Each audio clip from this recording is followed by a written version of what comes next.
Friends, reform or repression, that's the kind of question we've tried to pose about the new criminal laws that are coming into force on Monday, July 1st. I mean, there is no two ways about it. July, they've been passed in Parliament and they've been notified, so they're coming to force on Monday. So again, Tongue twister names, very difficult to say, but we'll have to begin to say them. Bharatiya Nagarik Suraksha Samhita, BNSS, Code of Criminal Procedure. Bharatiya Nyay Samhita, BNS, replaces the Indian Penal Code. And the Bharatiya Sakshya Adhinayam Act 2023 replaces the Indian Evidence Act. See, the first thing we need to understand about these laws is because any law in a democracy needs to go through Parliament. And if it's going through Parliament, which is supposed to be a voice of the people, as we at least believe to know it as students of the law and students of civics and the Constitution, it must reflect differing, diverse voices of the people, any new such a radical laws that are passed. And if you're completely changing the edifice of criminal law, as these laws are doing, surely proper, detailed, elaborate consultations were necessary before they were passed. This did not happen. After they were tabled in the last monsoon session in August 2023, they were rushed through in December of 2023 and without any debate, any dialogue, at a time at which 146 members of parliament were actually suspended. So we need to understand the unseemly haste with which this regime has wanted to pass these laws, and then we probably understand why this unseemly haste when we actually see the very, very problematic, even draconian provisions. One of the aspects we need to understand when we look at these laws is, and put them under the test of, are they a decolonized law? Do they move more towards making us a citizen out of us from being a subject or a supplicant of the state? That's what decolonization means. And I like to say, which I've been saying for the last 10 years actually, that it's not as if up to 2014 we were a perfectly representative, diverse democracy. We were a democracy in the making, so to speak. There were struggles, there were pushes, there were pushbacks, and there were spaces that were fought for and won by struggles of the people, civic society, human rights struggles, lawyers, and the rest, including within the field of the law. Have the CRPC, IPC, and Indian Evidence Act never been amended before? That itself is a joke because, I mean, any student of human rights or the law knows that there have been several amendments. The CRPC itself is a 1973 code now, and after that was amended several times, very often because of pressing jurisprudence in the constitutional courts. And please understand this because that's the first point I want to make, is that when the courts rule down certain provisions of a law that has existed for 100, 150 years, and then Parliament is required to make an amendment, it means that you're trying to constitutionalize an otherwise problematic law. This happened with the Basu case, it has happened with detention, the rights of arrestees, it's happened with the Agnesh Kumar judgment on the question of bail. It has even happened in 2009 on victimology, which is the rights of victims to be present and appear during a criminal trial after the famed Best Bakery case of 2004, which delivered a historic judgment by the Supreme Court, acknowledging that victimology was a serious issue which was unaddressed until then by the CRPC. So there have been several amendments in the law moving it towards the sphere of more accountability, transparency, and possibly acknowledgement of all of us, you and me, as citizens rather than subject. A very, very crucial issue with which Ms. Vrinda Govard was involved were the 2013 amendments. And we need to remember that because, you know, how the infamous, ghastly, brute assault on Nirbhaya, the Nirbhaya case of 2012, resulted in drastic changes in our jurisprudence and, not jurisprudence first, actually the law, with the Justice Verma amendments as they are known in 2013, which talked about the sexual assault and the violence against women. So first of all, let's be very clear.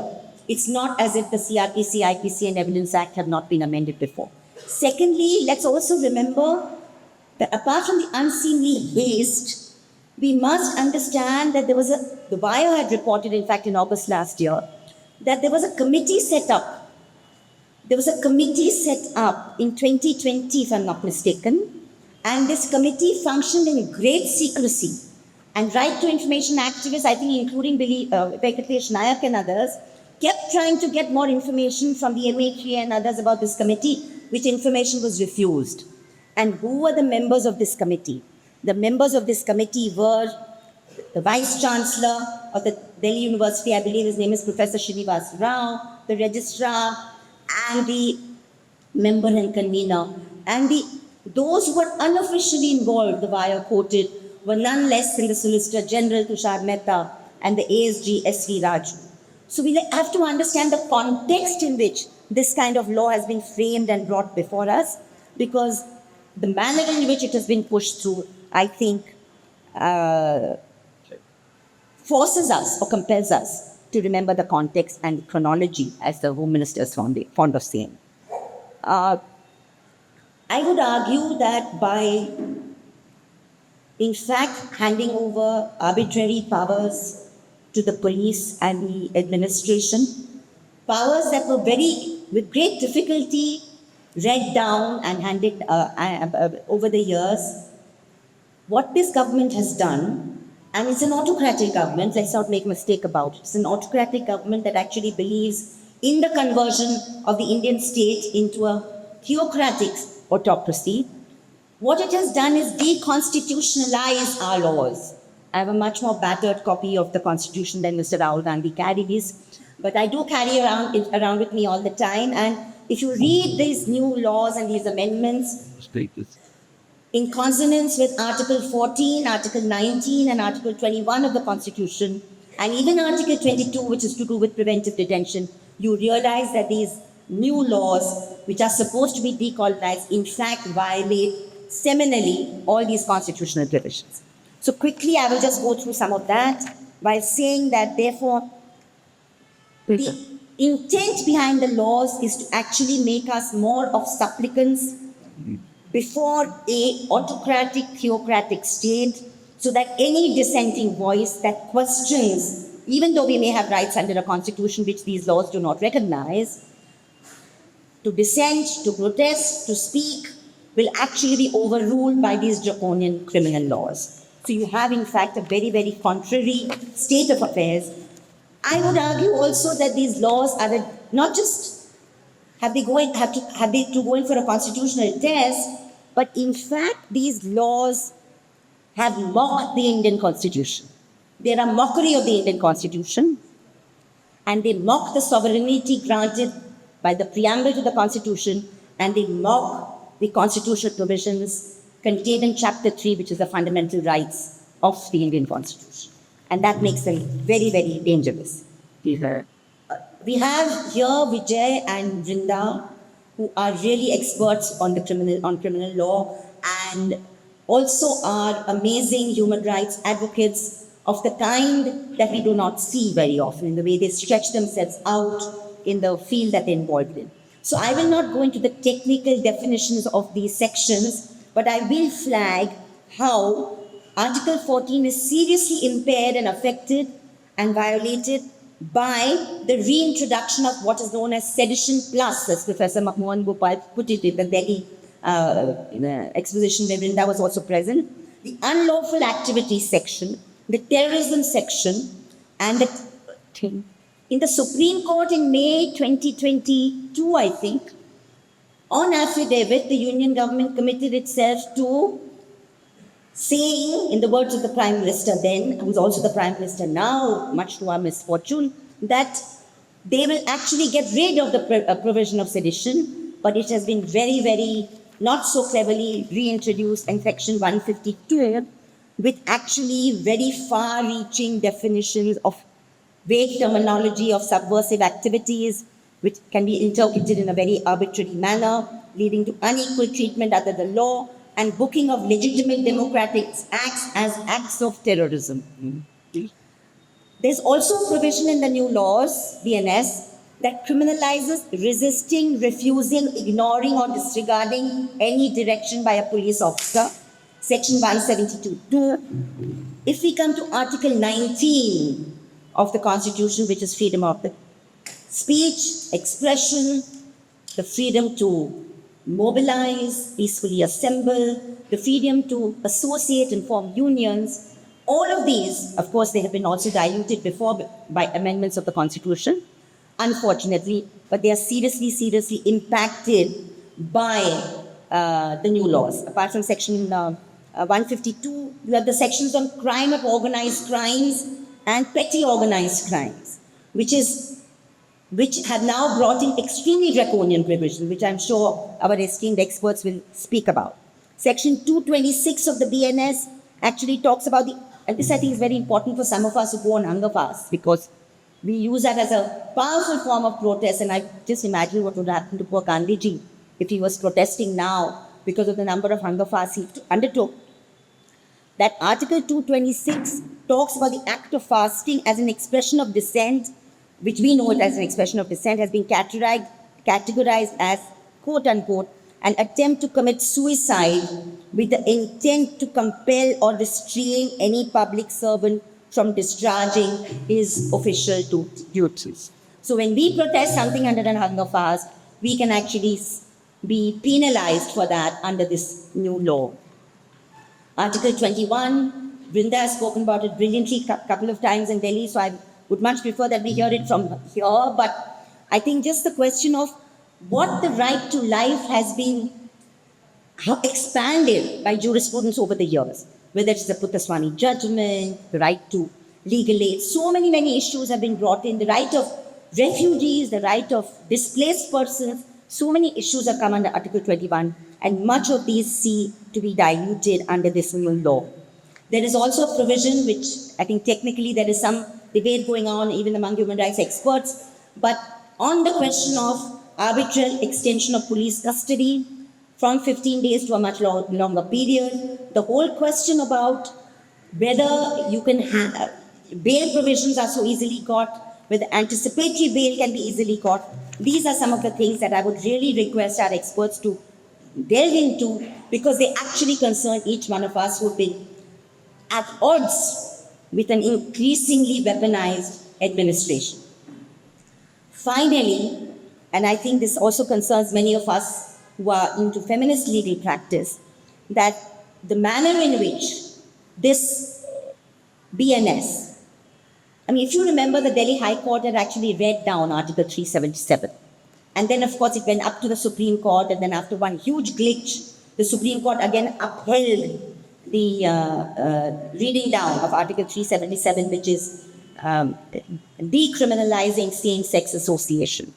However, the non-consensual acts against men which amounted to unaccounted sex under Section 377 remain criminalized under IPC, through which men were given protection. Notably, the BNS law does not have a mirroring provision. Bestiality is also a defining feature of the offense under Section 377, and this finds no place in the law. What?